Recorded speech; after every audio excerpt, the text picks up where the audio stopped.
Priprave na projekt so leta 2007 sočasno stekle v mestni občini Novo mesto ter občinah Šentjernej, Škocjan, Stražen, Šmarješke Toplice. Zaradi različnih dejavnikov pač projekt traja vse do danes, tako da je bila v decembru dana 6. verzija vloge za dodelitev evropskih sredstev za financiranje tega projekta, Katerega vrednost je ocenjena na 17 milijonov 800 tisoč evrov.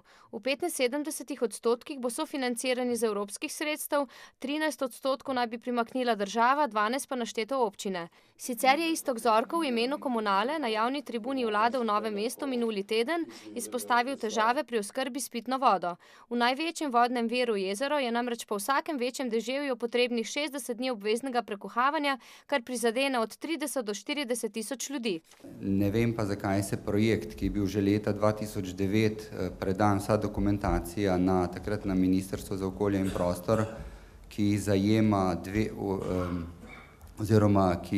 projekt, ki rešuje hidravlične izboljšave, ki vključuje 2 vodarne, ki bi dolgoročno rešila to problematiko, zadeva še danes ni premaknjena z mrtve točke.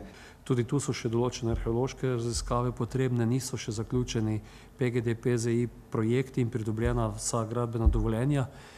Mi pa smo si postavili pri tem, katere projekte se bo še v letošnjem letu sprostili, to, da morajo biti v februarju sedaj razpisna dokumentacija vsa zaključena, pregledana in da gredo v projekti v razpis. Po drugi strani, tako Bogovič, mora biti projekt končan toliko, da bo konec junija možno pridobiti gradbeno dovoljenje, izbrati izvajalca in začeti dela, kajti evropska sredstva je treba porabiti do konca leta 2015.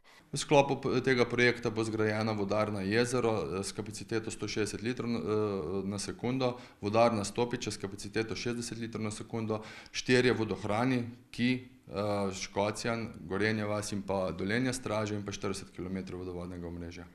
Projekt bodo najverjetneje začeli izvajati prihodnje leto, je pred dnevi poudaril minister Bogovič.